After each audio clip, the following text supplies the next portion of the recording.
जय संविधान जय भारत। हूँ चिराग झाला, युवा बोर्ड एकता संगठन गुजरात अध्यक्ष।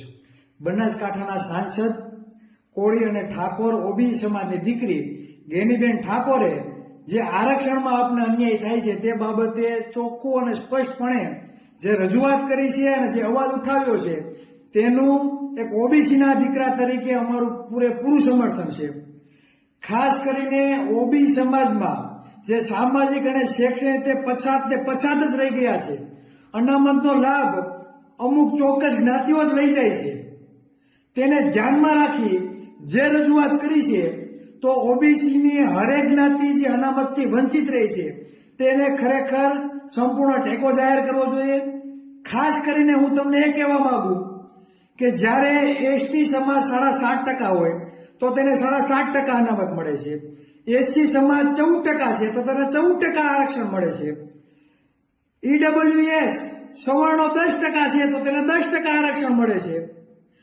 તો 54% ઓબીસી સમાજને 70% આરક્ષણ જ કેમ?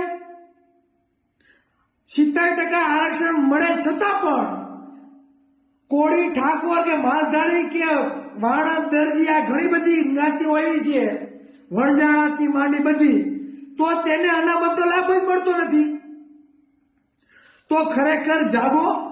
જે ધારાસભ્ય જે સાંસદ ઓબીસી સમાજના બનેલા છે તે સત્તાના નશામાં ચૂર છે।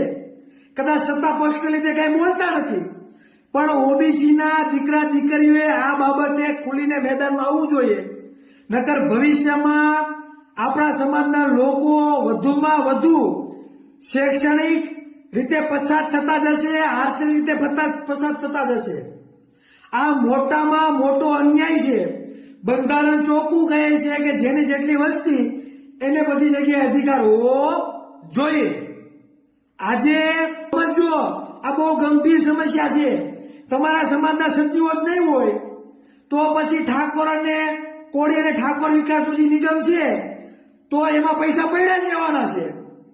જ્યારે સવર્ણ અને 700 કરોડ પણ વર્ષે મળશે તો પણ એના પૈસા ઘટવાના છે, કેમ કે એ લોકો શિક્ષિત છે। આપણે અશિક્ષિત છીએ, સામાજિક અને શૈક્ષણિક પછાત છીએ, એટલું આપણે બજાર પડ્યું રહે છે અને આપણા નિગમોમાં અન્ય લોકોને બેસાડવામાં આવે છે, જેનો ભોગ આપણા બાળકો બને છે। આ વાત ખરેખર ઓબીસીના હરેક ઘર સુધી પહોંચાડો। રેલીઓમાં તલવારો લેવાથી આપણો વિકાસ નથી થવાનો। મગજ દોડાવો। તમારા ગામના શિક્ષિત વ્યક્તિને પૂછો કે ખરેખર આરક્ષણથી આપને શું ફાયદો થાય છે અને શું નુકસાન થાય છે।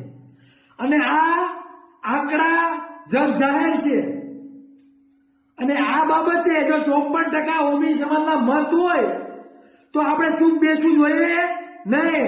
દરેક રાજ્ય સરકારે કેટલું આરક્ષણ આપવું તેનો નિર્ણય રાજ્ય સરકાર કરી શકે, કેન્દ્ર સરકાર તેમાં હસ્તક્ષેપ કરી શકે નહીં।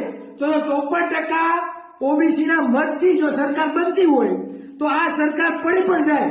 ધરાવનો ઓબીસી સમાજ જો જ્યારે સૌથી વધારે ટેક્સ ચૂકવતો હોય તો તેની વસ્તી પ્રમાણે પણ બજેટ ફાળવવામાં આવતું નથી।